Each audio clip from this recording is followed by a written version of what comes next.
যে ব্যক্তি যে উদ্দেশ্য নিয়ে এই সূরাটি শুনবে, আল্লাহ তাআলা সাথে সাথে তার সেই উদ্দেশ্য কবুল করে নেবেন। আলহামদুলিল্লাহ, এই সূরাটি দিয়ে লক্ষ লক্ষ মানুষ উপকৃত হয়েছেন, তাদের কাজ সফল হয়ে গেছে। তবে এই সূরাটি শোনার কিছু শর্ত রয়েছে। প্রথম শর্ত হলো, সূরাটি শোনার আগে যে কোনো দরুদ শরীফ ৩ বার পড়বেন। আপনারা চাইলে সাল্লাল্লাহু আলাইহি ওয়াসাল্লাম এই ছোট দরুদটিও পড়তে পারেন। দ্বিতীয় শর্ত হলো, সূরাটি শোনার সময় আপনারা আপনাদের আশা আকাঙ্ক্ষাগুলো অন্তরে রাখবেন। এরপর সূরাটি প্রথম থেকে শেষ পর্যন্ত শুনতে হবে। কোনোভাবে সূরাটি অসম্পূর্ণ রেখে যাবেন না। যদি অসম্পূর্ণ রেখে যান, তাহলে আপনাদের কোনো কাজই সফল হবে না। এজন্য সূরাটি মনোযোগ দিয়ে প্রথম থেকে শেষ পর্যন্ত শুনুন। ইনশাআল্লাহ এই সূরা শেষ হওয়ার আগেই আপনাদের সকল কাজ ঠিক হয়ে যাবে, মনের সকল আশা আকাঙ্ক্ষা পূরণ হয়ে যাবে। বিশ্বাস না হলে একবার শুনেই দেখুন, নিজের চোখেই বিশ্বাস করতে পারবেন না।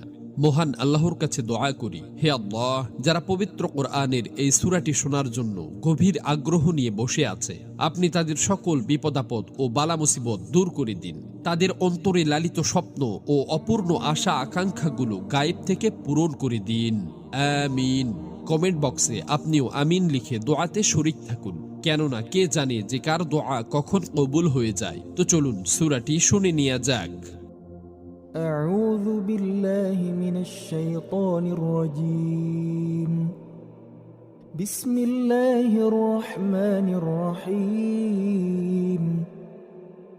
سورة أنزلناها وفرضناها وأنزلنا فيها آيات بينات لعلكم تذكرون.